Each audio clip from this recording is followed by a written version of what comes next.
Hi guys, pernah tak ternampak news ataupun mana-mana dekat social media ataupun mungkin kawan-kawan sendiri ataupun family sendiri yang mengatakan terpaksa berlapar, tahan-tahan makan just because luar dah tak muat dah. Wait, seriously, this is a very common thing to happen to anyone all around the world. Makan produk-produk kurus, starving yourself akan mostly make you lose weight ataupun mengalami perubahan fizikal. Tetapi all of us know it's not healthy at all. Salah satu contoh daripada pengawalan kalori intake secara ekstrim, ada yang sehingga didiagnose mengalami penyakit seperti anorexia, di mana ianya terjadi hasil daripada pengawalan food intake secara ekstrim dengan memuntahkan semula makanan yang telah dimakan, menyalahgunakan julap ataupun laxatif, ubat-ubat kurus dan juga diuretics. Dan tak kiralah berapa banyak berat badan yang turun, mereka yang mengalami anorexia ini still akan takut sekiranya terdapat kenaikan biarpun sedikit pada berat badan masing-masing. Toxic beauty standard di mana kurus itu perfect meracuni minda. Hi guys, welcome back to my channel Fit Under Progress. And today we will be looking into cara nak initiate diet dengan cara yang betul untuk mereka yang very looking forward into getting into the dietary journey. Dan untuk topik kita pada hari ini, I akan highlight dua jenis diet secara ringkas untuk dua jenis keperluan, iaitu diet untuk weight loss dan diet untuk fat loss. Jangan silap, weight loss and fat loss merupakan dua perkara yang sangat-sangat berbeza. Tetapi orang seringkali confused di mana kalau berat badan turun, mesti bentuk badan dia cantik dan fit. Dan ada juga yang fikir nakkan ada badan yang tone and lean, tapi mereka ukur progres mereka dengan menggunakan weighing scale ataupun penimbang berat semata-mata. You see this? Ditch the scale. Stop using weight as a way to track your progress. Instead, focus on stuff like inches lost around your waist, how clothes fit, progress photos, and how you feel. The scale is the only way to track progress. If my weight even goes up 1 pound, I'm gonna shave my head like 2007 Britney Spears. Carbs make you gain weight. Is butter a carb? I'm up 5 pounds, but all I did was binge eat after starving myself all week. I don't understand. Maybe it's water weight, except I haven't had water in like a week. That's it. I'm starting a juice cleanse diet starting Monday. Oh my God, I am so fat.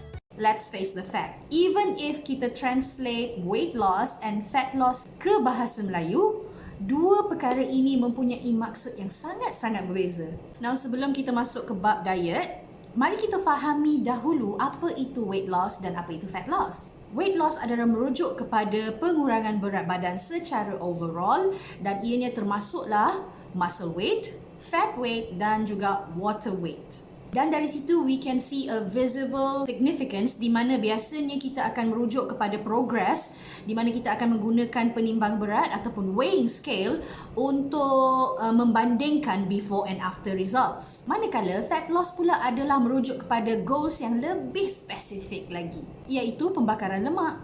So, jangan silap. Kedua-dua kategori ini juga mempunyai paras rupa fizikal yang sangat berbeza di antara satu sama lain. Comparison untuk membandingkan orang yang mengalami weight loss dan orang yang mengalami fat loss adalah sangat berbeza, di mana orang yang mengalami weight loss biasanya badan mereka akan menjadi lebih susut daripada biasa dan tak semestinya badan mereka akan nampak tone and lean. Manakala mereka yang undergo fat loss, tak semestinya badan kurus mengikut size XS or S. Tetapi yang pasti, paras rupa fizikal mereka nampak lebih strong, tone and lean, which is actually basically my personal favourite. So before kita determine diet apa yang kita nak ikut, kita kenalah determine dahulu apa yang kita nak buat ke atas badan kita. Sama ada kita nak weight loss ataupun kita nak fat loss. Kerana setiap daripada kategori ini mempunyai set dietary yang sangat-sangat berbeza.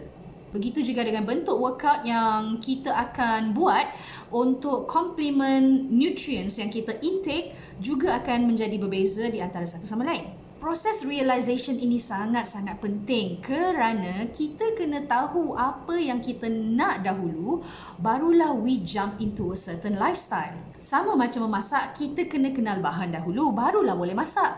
Kalau tak, semua terjun masuk kuali. Ada pelbagai jenis diet yang famous for the purpose of weight loss dan di antaranya yang paling famous orang gunakan adalah intermittent fasting, plant-based diet and also low carb diet.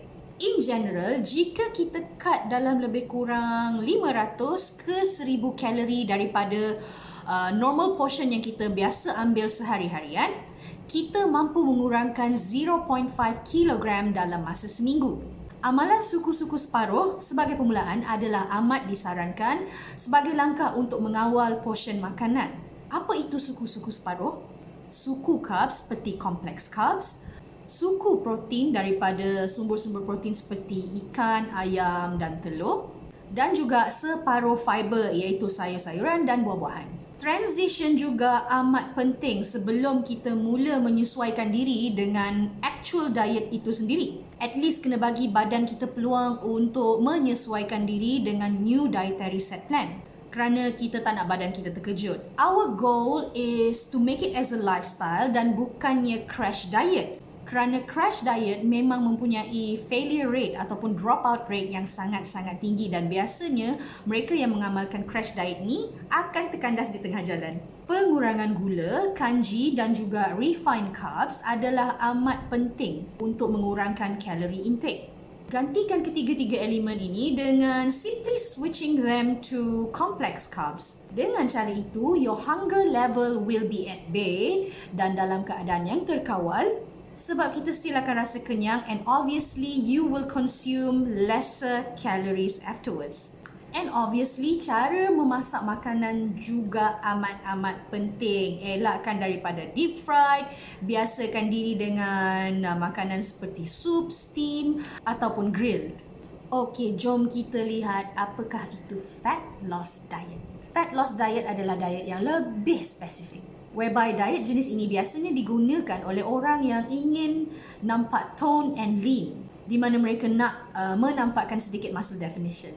Untuk kita membakar approximately 0.5 kilograms of fat, kita perlu membakar kalori sebanyak 3,500 kalori. Banyak tak? Actually 3,500 kalori itu adalah sangat banyak. So kita tak boleh expect benda ni berlaku dalam masa sehari dua. Jadi apa sebenarnya yang perlu kita lakukan untuk membakar 3,500 kalori ini? Dan apa yang sebenarnya perlu kita lakukan before deciding what do we want to eat? Di mana kita kena fikir betul-betul and set plans of how many fat percentage that we want to actually burn within a day or 3 days or maybe even a week, so that we can know berapa kalori ataupun apa sepatutnya makanan yang kita ambil. Contoh, kalau kita target nak bakar 3,500 kalori iaitu bersamaan dengan 0.5 kg of fat per week, kita kena bahagikan 3,500 kalori tersebut dengan 7 hari. Hence, kita akan dapat benchmark of 500 calories deficit per day. To lose body fat bukan setakat diet sahaja, tapi kita juga kena increase and maintain muscle mass. So by any means, ianya membantu meningkatkan dan juga mengekalkan BMR iaitu basal metabolic rate. Cara nak menaikkan lagi nilai BMR adalah dengan menaikkan muscle mass and also sustain your muscle mass. Untuk fat loss, lazimnya kita perlu mengurangkan fat intake and also carbs intake. Kita perlu utamakan pengambilan protein yang setara dengan muscle mass masing-masing. Kiraan protein intake akan berbeza daripada satu individu kepada individu yang lain. Di zaman online ni memang sangat-sangat senang untuk kita figure out berapa banyak protein yang perlu kita consume for our daily needs. You guys can either download apps daripada Google Store ataupun mungkin iOS ataupun mungkin sekali Google Protein Intake Calculator dengan mudah.